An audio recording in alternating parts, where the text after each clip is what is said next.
Good morning, boys and girls. Today we hear from the sacred scripture in John's Gospel, chapter 10. Jesus gives us these kind of two things. He's talking about he is the gate and he himself as the shepherd and having sheep. And he says these lines of that he is the gate, right, and then he is the shepherd. And then he talks of someone being a stranger and calling out to his sheep, right? I don't know if you know this, but sheep are not generally thought of as very intelligent animals. If you actually leave a sheep alone, it will just stand there petrified. And so a sheep's always looking for someone else to follow. That's why you hear these crazy stories of sheep hurting themselves and all the rest of them doing the same exact thing, walking off a bridge or something like that, and all the rest of the sheep just following suit. Because the leader of the sheep started, and the rest of them went.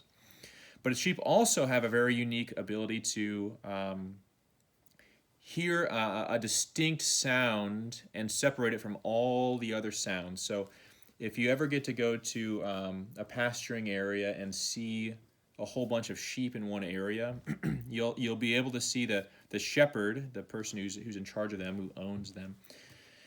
They can walk out and not even yell. They'll just say, whatever their call sign is, we're leaving. And out of the thousands of sheep, his or her, 10, 20, 30, 40, 50, 100 sheep, whatever, will all just walk out. They know the voice of the shepherd. Now, a shepherd, right, not only, owns them, but also is the one who's largely protecting them. Largely is the one who's defending them. Largely the one who's feeding them, right? So it's a good thing, right? A sheep should be able to hear that voice and have a sense of comfort following that shepherd. And so he says that that these sheep would recognize that voice and not the stranger's voice. Now Jesus goes on, continuing with this gate that Jesus says he is the gate. Right, we're reading during the weekday Gospels, John chapter 6, which is just 4 chapters before this, and Jesus says that we must eat his flesh and we must drink his blood, that he is the Son of God, right? And people take issue with that. So they take issue with what they say there, but they don't take issue with what he says here. When he says, I am the gate, they don't take issue with that. Right? They're not, they recognize what exactly he's saying, that he, like the shepherd, is the one who will bring them to where they need to go. Right? He's the doorway that they must pass through.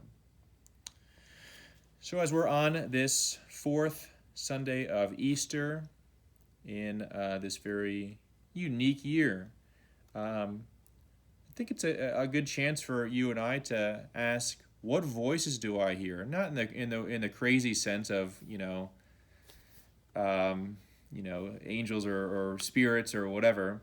But what voices do I hear, right? Am I listening to my parents? Am I listening to, if I have older siblings that are taking care of me? Am I listening to my grandparents? Am I listening to my teachers? Do I know their voice?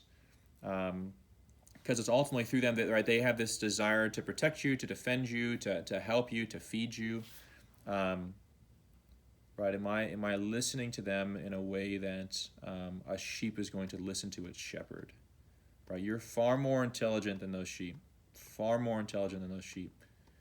Are we listening to those who God has put in our lives to care for us the way that God desires for you and I to listen to those who are in charge of caring for us? May God continue to bless your Sunday. May God continue to bless your whole family.